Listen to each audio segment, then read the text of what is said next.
আমার প্রাক্তন মারা যাওয়ার 1 সপ্তাহ পেরোলো না, অথচ তোমরা দিব্যি ইমোশনাল ব্ল্যাকমেল করে কেন আমার ঘাড়ে অন্য একজনকে চাপিয়ে দিলে মা?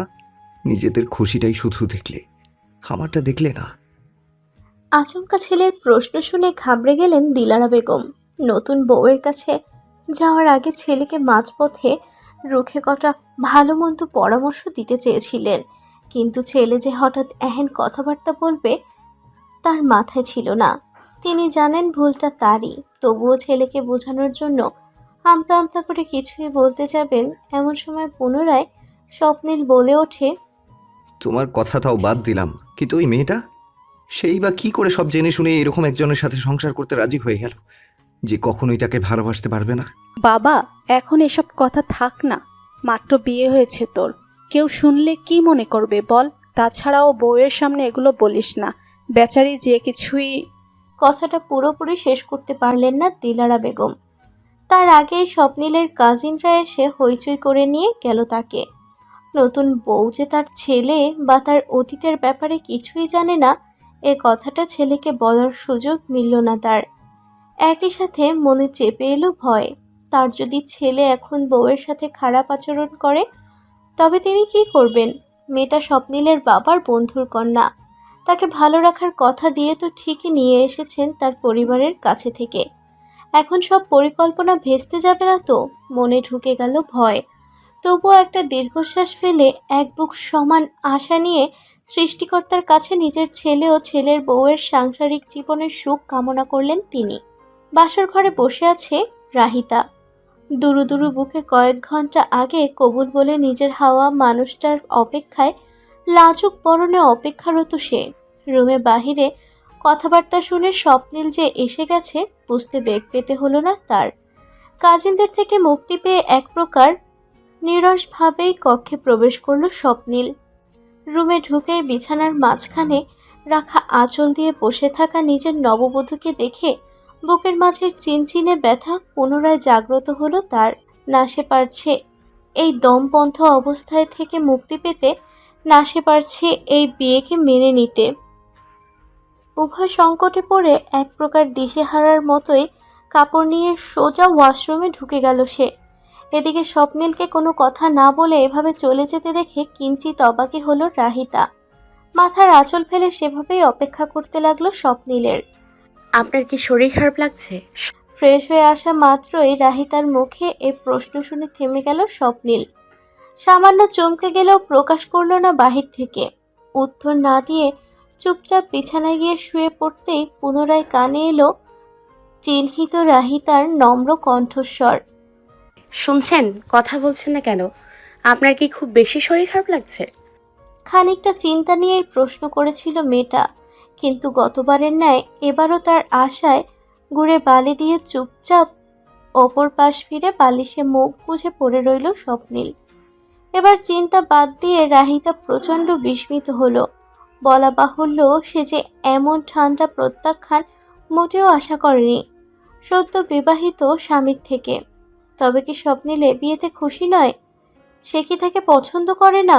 এমন হাজারো প্রশ্নে নিমিষেই প্রশ্নবিদ্ধ হলো হৃদয়।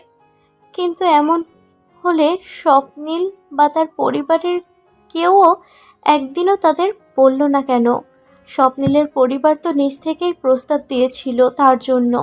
যেখানে দু পরিবারের মধ্যে এত ভালো সম্পর্ক, সেখানে ছেলে রাজি না থাকলে তো এমনি এমনি আর এত দূর আগাতো না সব কিছু, তাই না?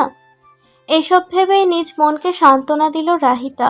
অতঃপর বেশ ধীরে সুস্থে ঝুঁকে গেল বিছানার বাঁ পাশে, যেখানে চোখ বন্ধ করে গুটিসুটি মেরে শুয়ে আছে স্বপ্নিল। আস্তে করে ওর কপালে হাত রাখতেই ওর কোমল হাতের স্পর্শে আচমকা খুলে গেল স্বপ্নিলের চোখজোড়া। সে ঈষৎ রক্তিম চোখজোড়া যেন অনেক কিছু বলতে চাইছে রাহিতাকে। মুহূর্তেই এক অজানা ভয়ে ঢোক গিলে সে। অতঃপর কিছু বুঝে ওঠার আগেই এক ঝটকায় তার হাত সরিয়ে দেয় স্বপ্নিল। বহু কষ্টে নিজেকে আটকে রাখা এতক্ষণের চাপা ক্ষোভ যেন সমহিমার সামনে আসে। নিজেকে নিয়ন্ত্রণ না করে ক্রোধান্বিত স্বরে চেঁচিয়ে ওঠে, আর কত বেহায়া হবে তুমি? দেখছো না আমি কথা বলতে চাইছি না তোমার সাথে, অ্যাভয়েড করছি তোমায়। এত কিছুর পরেও তুমি আবার আমার গায়ে হাত দিচ্ছ। কি চাই তোমার? স্ত্রীর অধিকার নিতে চাও নাকি? আমার টাকা দেখে বিয়ে করে নিজের স্বার্থ হাসিল হয়নি? হঠাৎ এমন প্রশ্নে লজ্জায় অপমানে হতভম্ব হয়ে পড়ে রাহিতা। এ কোন স্বপ্নীলকে দেখছে সে? আজ পর্যন্ত তো কখনোই তাকে এভাবে কারোর সাথে কথা বলতে দেখেনি। হঠাৎ ওদের পরিবার স্বপ্নীলের চেয়ে সামান্য কম সচ্ছল, কিন্তু তবুও আজ পর্যন্ত কখনো ওর সাথে কোনোরূপ খারাপ আচরণ করেনি ছেলেটা। সবসময় হাসি মুখে ভালো আচরণই করেছে। এখন হঠাৎ করে বিয়ের পর চেনা স্বপ্নিলের এ অচেনা পরিবর্তন দেখে কষ্টে বিস্ময়ে রাহিতার আখিদ্বয় কোটর হতে বের হয়ে আসতে যাচ্ছে। নিজেকে সামলে কোনো মতে কম্পিত কণ্ঠে সে উত্তর দিল, আপনি এভাবে কথা বলছেন কেন? কি করেছি আমি? আপনি কি এই বিয়েতে রাজি ছিলেন না? তাচ্ছিল্যের হাসি হেসে বলল স্বপ্নিল।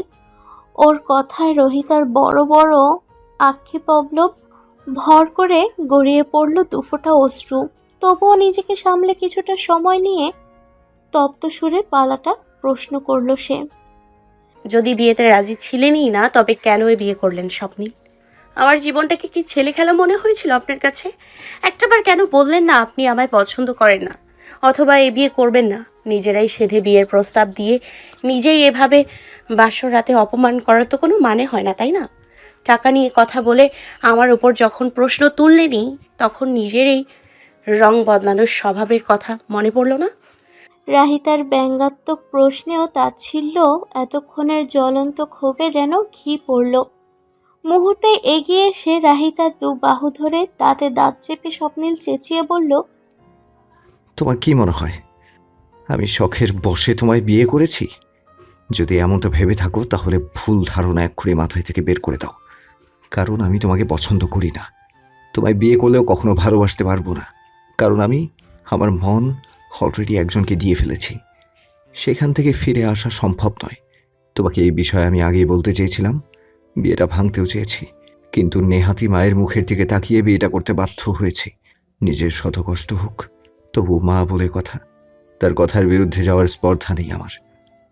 কিছুক্ষণ পর থেমে বলল, তুমি শুধু আমার নামের স্ত্রী, নিজেকে এর বেশি কিছুই ভাবার প্রয়োজন নেই, বুঝেছো? জোরে দু বাহু চেপে ধরায় হাতে ব্যথা অনুভব করছিল রাহিতা। চোখ বন্ধ থাকা অবস্থায় স্বপ্নিলের কথা শুনে হাত সরানোর জন্য ছটফট করতে থাকা রাহিতার চোখ বেয়ে আরেক ফোঁটা অশ্রু গড়িয়ে পড়ে। এতক্ষণ ক্রোধের বশে থাকলেও হঠাৎ সেই বন্ধ চোখের টলমলের স্বচ্ছ অশ্রুজল দেখে স্বপ্নিলের ভেতর কি যেন হয়। হুট করেই হাতের বন্ধন নিজ থেকেই হালকা হয়ে যায়।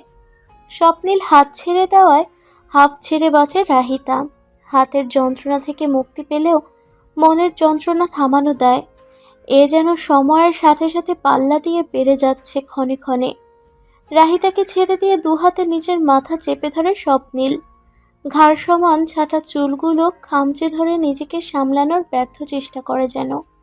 একদিকে নিজের ক্ষতবিক্ষত মন, অন্যদিকে মায়ের চাপ, দুটো সামলাতেই বিগত 7 দিন হিমশিম খাচ্ছিল সে।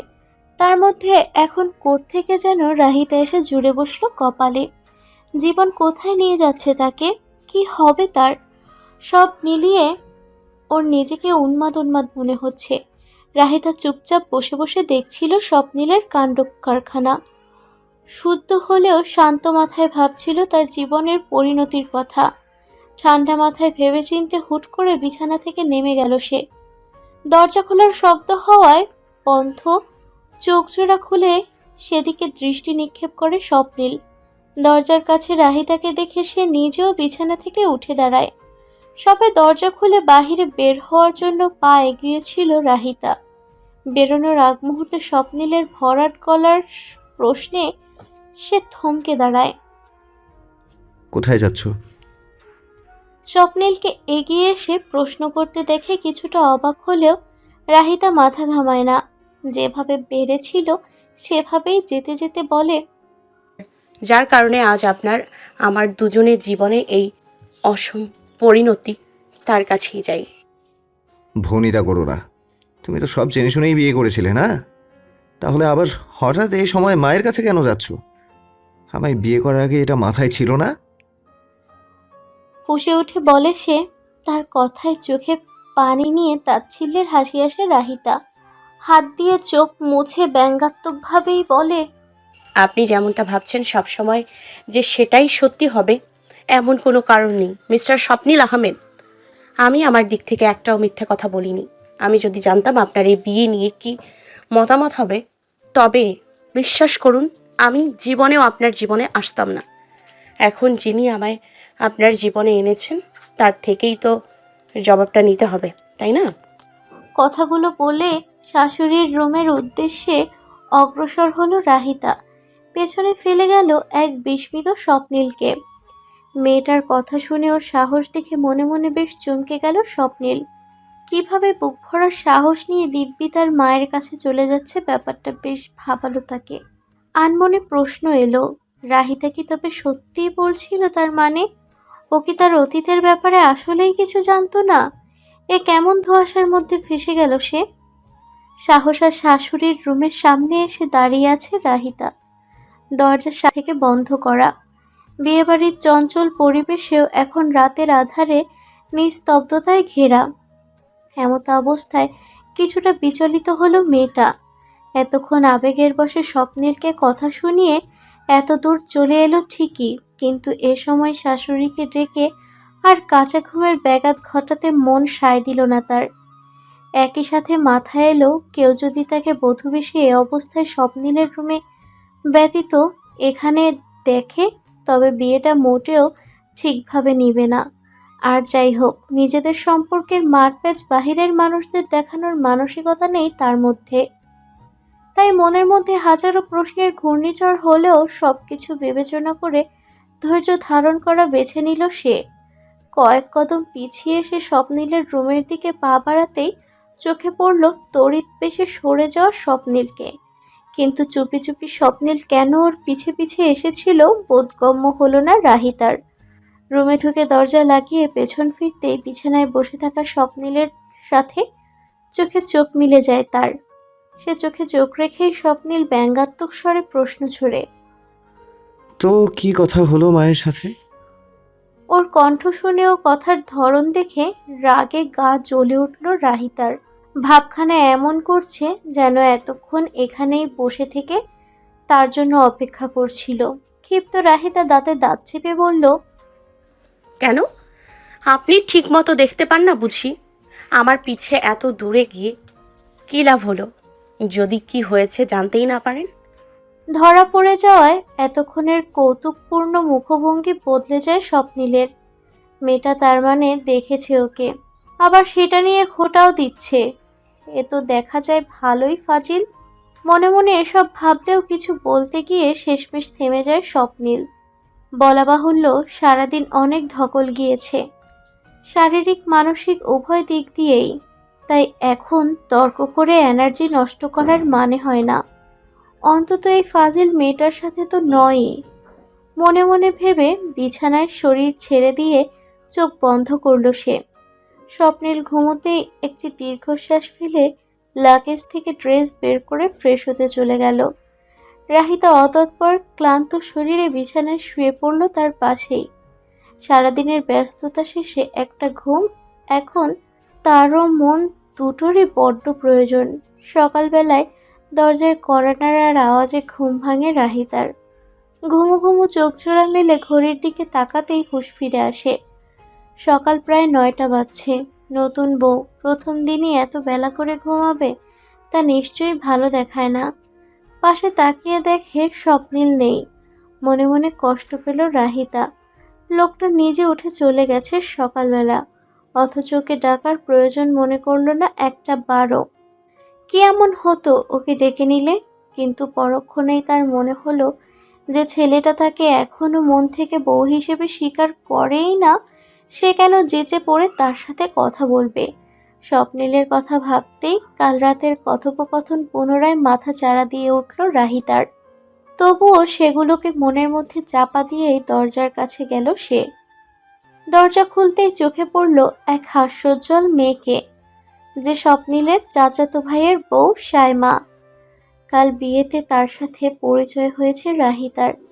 তাকে দেখে রাহিতাও মুখে হাসি টেনে বলল, সরি ভাবি, উঠতে একটু লেট হলো। সবাই উঠে গেছে না? কখন এত বেলা হয়েছে আমি টেরই পাইনি। আরে কোনো সমস্যা নেই পাগলি, বিয়ের প্রথম প্রথম এমন হয়। আমরাও তো শেষ সময় পার করে এসেছি নাকি, বুঝতে পারছি তোমার অবস্থা। সাইমার রসিকতাপূর্ণ কথায় হাসবে না লজ্জা পাবে ঠিক বুঝে উঠতে পারছিল না রাহিতা। মনে মনে শুধু বলল, যদি তোমাদের মতো আমার বিয়েটা একটা স্বাভাবিক বিয়ে হতো তাহলে হয়তো তোমার কথা ঠিক হতো ভাবি। কিন্তু আমার বর, সে আমার মন থেকে চায় না, চাপে পড়ে বিয়ে করেছে। কি গো, কি ভাবছো মনে মনে, আমার দেবরের কথা নাকি? সাইমার ডাকে মনের চিন্তা ভাবনা থেকে বেরিয়ে আসে রাহিতা। বিনিময়ে নম্র সুরে বলে, ভাবছিলাম কি আমি এখন কি পরবো, শাড়ি তো পরতে পারি না আমি, সব সময় মা পরিয়ে দিত। তুমি কি আমায় হেল্প করবে ভাবি? কেন নয়, অবশ্যই হেল্প করব, এজন্যই তো এখানে। নয়তো কি আর এমনি এমনি এসেছি? তুমি গোসল করে এসো, আমি শাড়ি পরিয়ে রেডি করে দিচ্ছি। তোমার শাশুড়ি মাই পাঠিয়ে দিলেন আমায়, তার একমাত্র পুত্রবধূকে জাগিয়ে রেডি হয়ে নিচে নিয়ে যেতে বলল। জানো চাচি, তোমার ভীষণ ভালোবাসে তোমায়। রাহি, তুমি অনেক লাকি, সবার শাশুড়ি এমন হয় না। সাইমার কথায় বাহির থেকে হাসলেও ভেতরে ভেতরে কিছুটা তাচ্ছিল্যের হাসি আসলো রাহিতা। সে নিজেও জানে দিলারা বেগম তাকে ভালোবাসেন, কিন্তু তবুও তিনি স্বার্থপরের মতো তাকে পুরো সত্যতা না জানিয়ে এমন একটা সিদ্ধান্ত কিভাবে নিলেন তা বেশ ভাবাচ্ছেন তাকে। যে করেই হোক আজ ওনার সাথে কথা বলতেই হবে, তার শুনতেই হবে সব কিছু, নয়তো সারা জীবন এভাবে সমঝোতা করে কিভাবে চলবে সে স্বপ্নিলের সাথে। নিজের এসব ভাবনার মাঝেও একটা জিনিস নজর এড়ালো না রাহিতার, তা হলো এতক্ষণ হাসি মুখে সব কথা বললেও শেষের কথাটা কিছুটা দুঃখের সাথেই বলল সাইমা। তার মুখভঙ্গি দেখে কপালে ভাঁজ পড়ল রাহিতার। কিছু জিজ্ঞেস করবে তার আগেই তাকে ঠেলে ঠুলে ওয়াশরুমে পাঠিয়ে দিল সাইমা। কোনো কিছু বলার সুযোগই আর পেল না সে। মেরুন রঙের জামদানি পরে আয়নায় তাকিয়ে নিজেকে দেখছে রাহিতা। সাইমা তাকে শাড়ি পরিয়ে দিয়ে শাশুড়ির ডাকে নিজে চলে গেছে দ্রুত পায়ে। উজ্জ্বল তাকে মেরুন রং বেশ মানিয়েছে তার গায়ে। গোসল করে আসা ভেজা চুলে আয়নার সামনে শাড়ি পরিহিত রাহিতাকে সদ্য ফুটে ওঠা গোলাপের ন্যায় দেখাচ্ছে। আয়না থেকে নজর সরিয়ে রুম থেকে বের হবে এমন সময় সেখানে প্রবেশ করে স্বপ্নিল। আস্তে ধীরে হেঁটে আসায় রাহিতা খেয়াল করে কাল রাতের তুলনায় কিছুটা অন্যরকম দেখাচ্ছে তাকে। চোখে মুখে যেন স্পষ্ট কালচে ভাব। কৌতূহলী চোখে সেদিক চেয়ে কিছু বলবে তার আগেই তাকে এক প্রকার ইগনোর করে রুম পেরিয়ে বারান্দায় চলে যায় স্বপ্নিল। এক পলক দেখেও না ওর দিকে। এতে ভেতরে ভেতরে খানিকটা অভিমান জমলেও বাহিরে তা প্রকাশ না করে রুম থেকে বের হচ্ছিল সে। হঠাৎ কি মনে করে বারান্দায় যেতেই চোখ পড়ল হাতে সিগারেট ধরে রাখা স্বপ্নিলকে এক দৃষ্টিতে আকাশের দিক চেয়ে বিষণ্ণ মনে ধোঁয়া ওড়াচ্ছে। এই স্বপ্নিল রোদেলা সকালেও তার চোখে মুখে স্পষ্ট আধার। স্বপ্নিলের এমন চেহারা দেখে খারাপ লাগার পাশাপাশি সামান্য অপরাধবোধ হলো রাহিতার। একটু কি সময় দেওয়া যেত না ছেলেটাকে? কেন এত তাড়াতাড়ি সবকিছু করতে হলো? প্রত্যেকটা মানুষেরই সময়ের সাথে সবকিছু মানিয়ে নেওয়ার একটা ব্যাপার থাকে, যেটা স্বপ্নিল পায়নি। এসব ভেবেই সেখান হতে প্রস্থান করছিল রাহিতা। এমন সময় কানে এলো স্বপ্নিলের শান্ত কণ্ঠস্বর। চোরের মতো পেছনে দাঁড়িয়ে না থেকে কিছু বলার থাকলে সামনে এসে বলো। চমকে উঠে পেছন ফিরল রাহিতা। না, এখনো স্বপ্নিল আগেরকার মতোই রেলিংয়ের সাথে হেলান দিয়ে ঠায় দাঁড়িয়ে। পেছনে ঘুরে দেখেনি অবধি তাকে, তবুও কিভাবে বুঝলো? বিস্ময়কে সাথে নিয়েই খানিকটা এগিয়ে এসে সে প্রশ্ন করল, আপনি কোথায় গিয়েছিলেন সকাল সকাল? উত্তরের আশায় অপেক্ষা করা রাহিতাকে হতাশ করে চুপ রইল স্বপ্নিল। বিষয়টাকে উপেক্ষা করে রাহিতা পুনরায় প্রশ্ন করল, আপনি সিগারেট কেন খাচ্ছেন? আপনি না আগে এসব খেতেন না? একদম বউয়ের মতো আচরণ করবে না। কেন করব না? বিয়ে করার সময় এটা মাথায় ছিল না যে ঘরে বউ নিয়ে আসছেন? এবার স্বপ্নিলের উত্তর না পাওয়ায় রাগ হলো রাহিতার। কয়েক কদম এগিয়ে তেজি হস্তে সিগারেটটি কেড়ে নিল ওর হাত থেকে। অতঃপর তা নিচে ফেলে দিতে উদ্যত হতেই তার হাত ধরে ফেলল স্বপ্নিল। পেশিবহুল পুরুষালী হাতে নিমিষেই কেটে গেল তার ক্ষুদ্রকায় হাতটি। রেলিংয়ের গা ঘেঁষে দাঁড়িয়ে থাকা রাহিতা বেশ কিছুটা জোর খাটিয়ে হাত সরানোর চেষ্টা করেও ব্যর্থ হলো স্বপ্নিলের শক্তির কাছে। অতঃপর স্বপ্নিল এখনো নীরব থাকায় বিরক্তিকর কণ্ঠে সে বলে উঠল, কি সমস্যা আপনার? ছাড়ুন হাত, ফেলে দিব আমি এটা। ওকে, ছাড়ছি হাত। বলে আচমকা হাত ছাড়তেই অপ্রস্তুত ভঙ্গিতে পেছন দিকে ঝুঁকে যায় রাহিতা।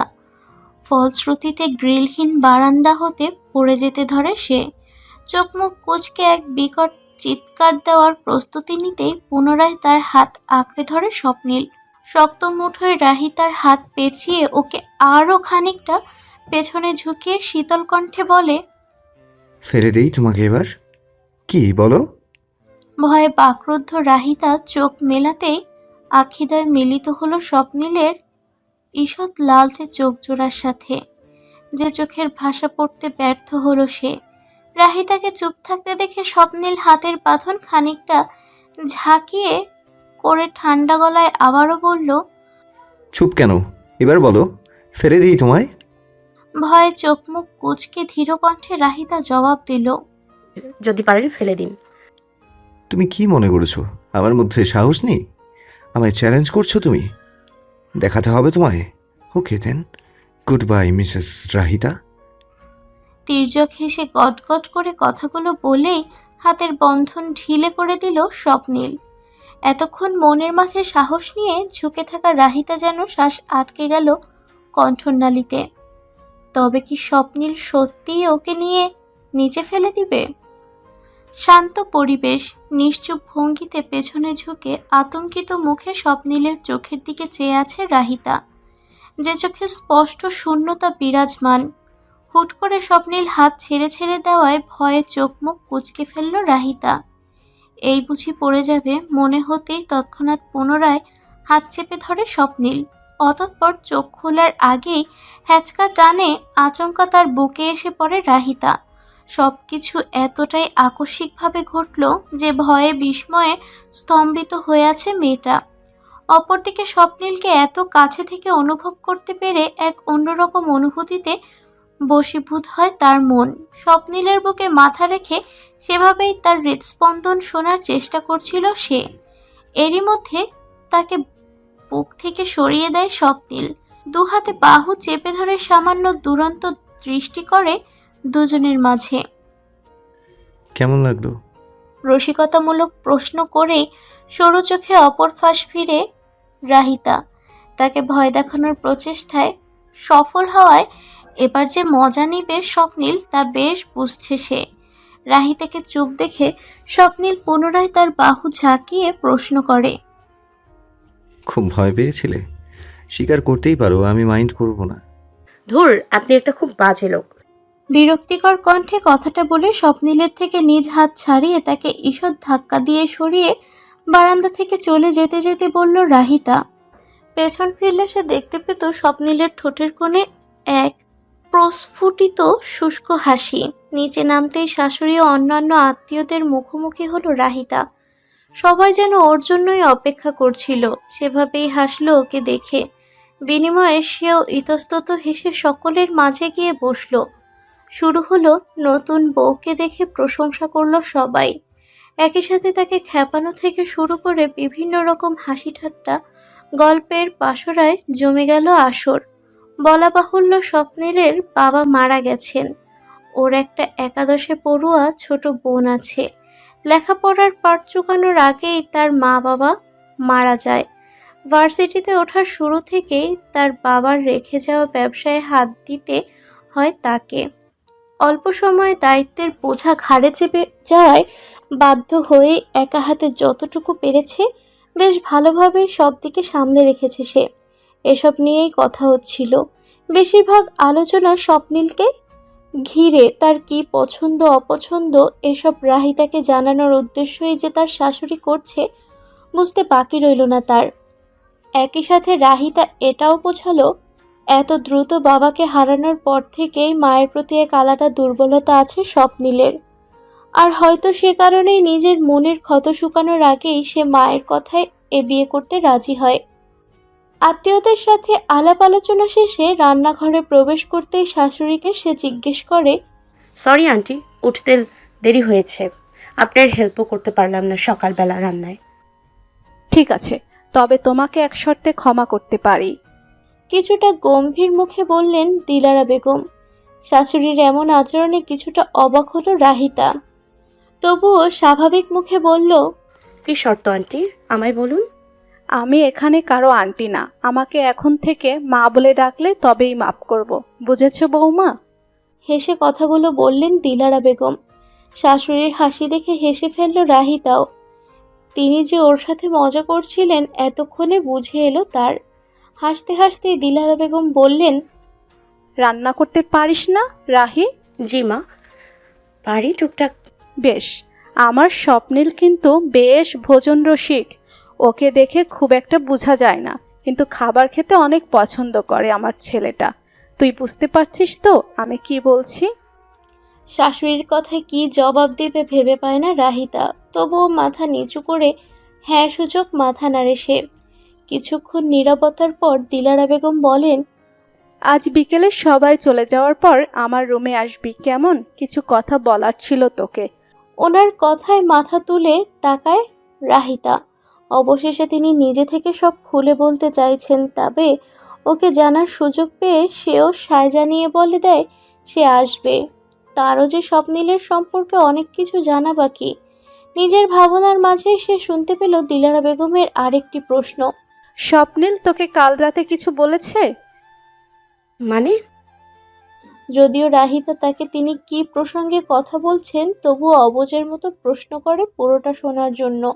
ওর প্রশ্নে ইতস্ততভাবে দিলারা বেগম বলেন, মানে ও কি তোর সাথে কোনো ধরনের খারাপ ব্যবহার করেছে বা এমন কিছু বলেছে যাতে তুই কষ্ট পেয়েছিস? যদি করে থাকে আমায় বলতে পারিস, আমি নিজে ওর খবর নেব। রাহিতার মনে হলো আর একবার বলে দিক কাল রাতে স্বপ্নিলের অদ্ভুত আচরণের কথা।